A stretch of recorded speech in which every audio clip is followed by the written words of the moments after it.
Nos bastidores da Fórmula 1, há uma realidade que poucas equipes gostam de admitir. Por mais avançadas que sejam as simulações, horas de túnel de vento e testes em simuladores, certos fenômenos só se revelam quando o carro está de fato na pista. E é exatamente isso que a Ferrari enfrenta em 2025. Depois de acreditar que havia encontrado a fórmula para competir de igual para igual com McLaren e Red Bull, a equipe italiana se deparou novamente com um problema antigo, o porpoising. Esse efeito aerodinâmico, que faz o carro saltar de maneira violenta em retas e curvas rápidas, voltou a ser um obstáculo, transformando atualizações que prometiam vitórias em desafios que freiam o desenvolvimento da temporada. O problema começou de maneira quase silenciosa.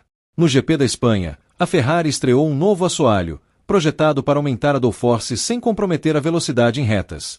À primeira vista, o design parecia eficaz, e os dados do túnel de vento confirmavam o esperado.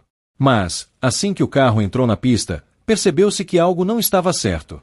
A dianteira vibrava excessivamente, o assoalho raspava em trechos específicos, e em algumas curvas rápidas, o SF24 apresentava oscilações perceptíveis.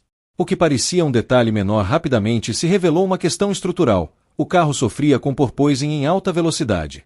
Carlos Sainz foi o primeiro a comentar publicamente sobre o impacto. Em algumas curvas, ele relatou a sensação de que o carro flutuava, obrigando-o a reduzir a aceleração antes do que gostaria. Charles Leclerc foi ainda mais direto. Embora as atualizações trouxessem ganhos, todos eles estavam sendo mascarados pelo efeito de quicar. Ou seja, a Ferrari havia avançado em desempenho bruto, mas não conseguia transformar isso em resultados consistentes, pois o carro se tornava imprevisível no limite. Para pilotos que dependem de total confiança, cada instabilidade é um golpe na capacidade de extrair o máximo do equipamento. A reação da equipe foi imediata. Inicialmente, optaram por voltar temporariamente ao assoalho antigo, usado em Imola, que oferecia maior estabilidade, mesmo sacrificando algum desempenho. Essa medida trouxe alívio momentâneo. O carro voltou a se comportar de maneira mais previsível, embora ainda não estivesse no nível necessário para rivalizar com McLaren e Red Bull de forma constante.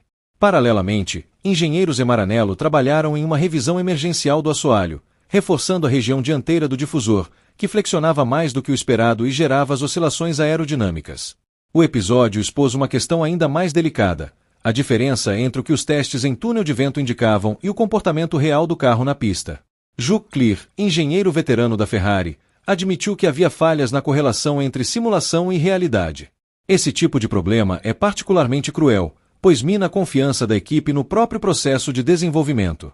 Se o túnel de vento aponta estabilidade e a pista demonstra o contrário, toda estratégia técnica pode estar construída sobre bases instáveis.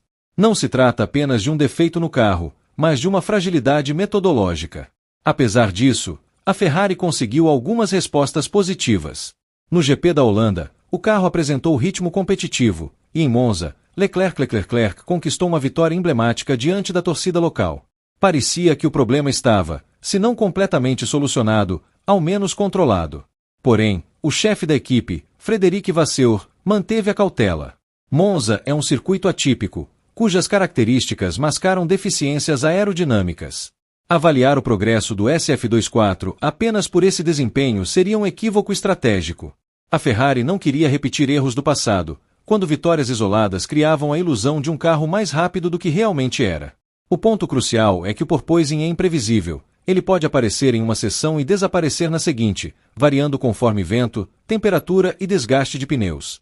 É um inimigo invisível que obriga os engenheiros a elevar a altura do carro para reduzir o efeito, sacrificando downforce e velocidade máxima. Esse dilema cria um ciclo vicioso. O pacote aerodinâmico mais avançado da temporada é limitado por um problema que parecia superado há anos.